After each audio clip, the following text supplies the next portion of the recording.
হেচাৰ হেচাৰ সমৰ্থক লগত লৈ 29 নং শুক্লাই চেৰফাং পৰিষদীয় সমষ্টিৰ ৰণেন্দ্ৰ নাৰ্জাৰী নাগৰিচলী পৰিষদীয় সমষ্টিৰ ভজন দাস আৰু দৰঙাচলী পৰিষদীয় সমষ্টিৰ পৰা বিচিত গৌৰা নাৰ্জাৰী মনোনয়ন পত্ৰ দাখিল। দ্বিতীয় নিৰ্বাচন সমাগত তামোলপুৰত ভাৰতীয় জনতা পাৰ্টিৰ সমৰ্থিত প্ৰাৰ্থী মনোনয়ন দাখিল। শুক্লাই চেৰফাং পৰিষদীয় সমষ্টিৰ পৰা ৰণেন্দ্ৰ নাৰ্জাৰী নাগৰিচলী পৰিষদীয় সমষ্টিৰ পৰা ভজন দাস আৰু দৰঙাচলী পৰিষদীয় সমষ্টিৰ পৰা বিচিত গৌৰা নাৰ্জাৰী মনোনয়ন পত্ৰ দাখিল। প্ৰায় 30,000ৰো অধিক সমৰ্থনত তিনিওটা পৰিষদীয় সমষ্টি প্ৰাৰ্থীয়ে তামোলপুৰ জিলা উপায়ুক্ত কাৰ্যালয়ত মনোনয়ন পত্ৰ দাখিল কৰে। উপস্থিত থাকে ৰাজ্যিক বিজেপিৰ সভাপতি দিলীপ শইকীয়া, অসম চৰকাৰৰ যুৱ আয়োগৰ সদস্য ৰাতুল শৰ্মা, তামোলপুৰ জিলা বিজেপিৰ বিষয়ববী উপস্থিত থাকে। আজি দিনটো ঐতিহাসিক হ'ব। তিনিওটা সমষ্টিত আজি আমি প্ৰাৰ্থী দিছো। তিনিওটা সমষ্টিত আজি এই নমিনেশ্যন দাখিল পৰ্বত আজি দেখিছো 25,000 পৰা 30,000 আজি ৰাইজ আজি ইয়াত উপস্থিত হৈছে। মানুহ এতিয়া আহি আছে।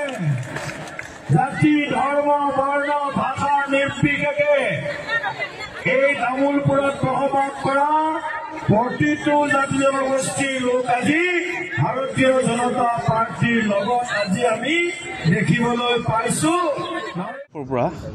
আমাৰ সাংগঠনিক জিলা গৈছোঁ, এডমিনিষ্ট্ৰেটিভ জিলাৰ কথা কোৱা নাই। 5টা পৰিষদীয় সমষ্টি আছে। তাৰে গড়েশ্বৰ পৰিষদীয় সমষ্টিৰ আমাৰ ভাৰতীয় জনতা পাৰ্টিৰ মনোনীত প্ৰাৰ্থীগৰাকীয়ে গড়েশ্বৰ চাৰ্কেল অফিচত মনোনয়ন পত্ৰ দাখিল কৰিছে। আমাৰ বাগানপাৰাৰ যিগৰাকী মনোনীত প্ৰাৰ্থী ৰেখাৰাণী দাস বড়ো বাইদেৱে আমাৰ মচলপুৰত তেখেতৰ মনোনয়ন পত্ৰ দাখিল কৰিছে। আৰু তামোলপুৰ আমি আয়ুক্ত কাৰ্যালয়ত দৰংগাজুলি, নাগৰিজুলি আৰু শুক্লাই চেৰফাং পৰিষদীয় সমষ্টিৰ আমাৰ শ্ৰদ্ধাৰ 3গৰাকী প্ৰাৰ্থী ক্ৰমে আমাৰ বিজিত গৌৰা নাৰ্জাৰী, লক্ষী দাস আৰু ৰণেন নাৰ্জাৰী ডাঙৰীয়াৰ মনোনয়ন পত্ৰ এইমাত্ৰ আমি দাখিল কৰা যিখিনি কাম সেইখিনি সমাপন কৰিলোঁ। আৰু আপোনালোকে দেখিছে প্ৰায় 30 সহস্ৰাধিক ভাৰতীয় জনতা পাৰ্টিৰ শুভাকাংক্ষী আৰু কাৰ্যকৰ্তাই আমাৰ এই যোগদান যিটো নেকি মনোনয়ন পত্ৰ দাখিলৰ কাৰ্যসূচীত ইয়াত অংশগ্ৰহণ কৰিছে। স্বতঃস্ফূৰ্তভাৱে ৰাইজ ওলাই আহিছে, ৰাইজে আমাৰ ওচৰত আহিছে, ৰাইজে কৈছে যে আমি ভাৰতীয় জনতা পাৰ্টিৰ যিনি নেকি মনোনয়ন পত্ৰ দাখিলৰ কাৰ্যসূচী তাত আমি অংশগ্ৰহণ কৰিম। আৰু সেইমতে ৰাইজে স্বতঃস্ফূৰ্তভাৱে ভাৰতীয় জনতা পাৰ্টিৰ প্ৰাৰ্থীসকলক মনোবল বৃদ্ধি কৰাৰ কাৰণে ডক্টৰ হিমন্ত বিশ্ব শৰ্মা ডাঙৰীয়াৰ আমাৰ তামোলপুৰৰ প্ৰতি যি নেকি মৰম, সেই মৰমক সমৰ্থন জনাই আমাৰ ৰাজ্যিক সভাপতি দিলীপ শইকীয়া ডাঙৰীয়া যিহেতু আমাৰ এই সমষ্টিৰ সাংসদ, তেখেতৰ প্ৰতি শ্ৰদ্ধা জনাই প্ৰায় 30 সহস্ৰাধিক ব্যক্তি আমাৰ এই যোগদান কাৰ্যসূচীত অংশগ্ৰহণ কৰিছে। সকলোতকৈ ব্যতিক্ৰম কথাটো হৈছে আমি ইয়াত বড়ো আন্দোলন দেখিছোঁ। বড়ো আন্দোলনত যেনেধৰণে মানুহে চুলি খুৰাই বা নিজৰ খালী দেহাটোত যেনেকৈ লিখি লৈছিলে তেখেতসকলৰ জাতীয় যিখিনি নেকি মানে চেতনাৰ কথাবিলাক, আজি বিজেপিৰ হৈ বড়ো জনগোষ্ঠীৰ ডেকা ল'ৰাবিলাকে নিজৰ চুলি কাটি তাতে উই ৱান বিজেপি পদুম ফুল আঁকি লৈছে, বুকত লিখি লৈছে যে আমি ভাৰতীয় জনতা পাৰ্টিৰ লগত আছোঁ।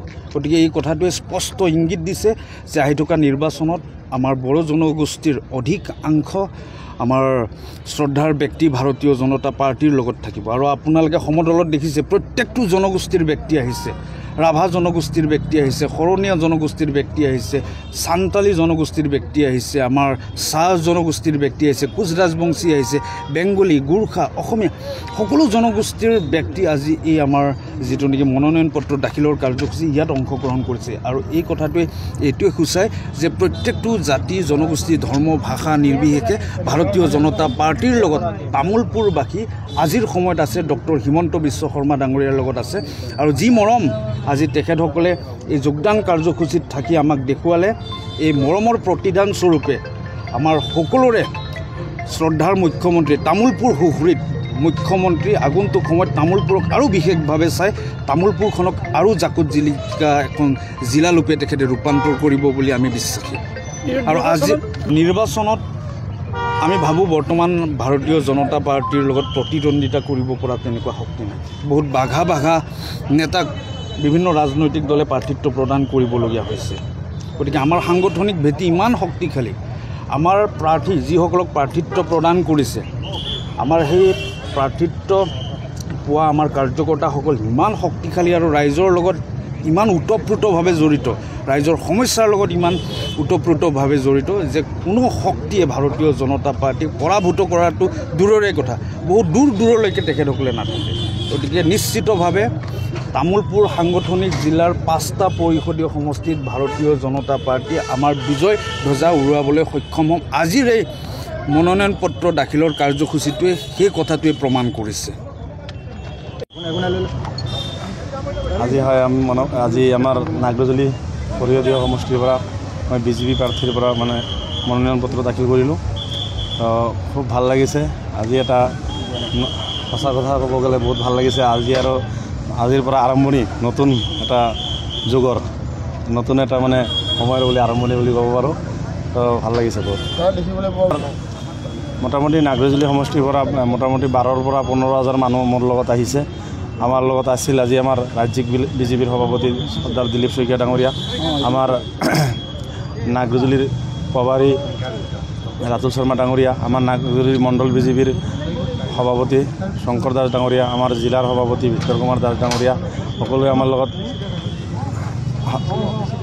আৰু আমাৰ আৰু এজন বিজেপিৰ জ্যেষ্ঠ নেতা আছিলে আমাৰ ঋষিৰাজ হাজৰিকা ডাঙৰীয়া, আৰু লগতে সকলো একেলগে আমি আগবাঢ়ি আহি কেনে আজি নমিনেশ্যন পত্ৰ দাখিল কৰিলোঁ। তো সঁচা কথা আজি এনেকুৱা এটা পৰিস্থিতিৰ সৃষ্টি হৈছে যে আগন্তুক দিনত আজিৰ যিটো মানে পৰিৱেশ, এই পৰিস্থিতিয়ে মানে এটা কথা নিশ্চিত হৈছে, নাগৰজুলি আজি আমি জয় হোৱা মানে নিশ্চিত বুলি ধৰি ল'ব পাৰোঁ। নিশ্চয় তৃতীয়বাৰৰ কাৰণে জয় হ'ব, কিয় যোৱা দুইবেলি আমি দুটাবাৰো আমি জয় হৈ আহিছোঁ। এতিয়া এইবাৰ জয় হ'লে 3বাৰ হ'ব, আৰু এইবাৰ অধিক ভোটত জয় হ'ব। মানে আমি এইবাৰ 30,000ৰ ওপৰত ভোটত আমি পাবলৈ সক্ষম হ'ম নাগৰজুলি সমষ্টিত। এছ চৌধুৰীৰ report, the north east times.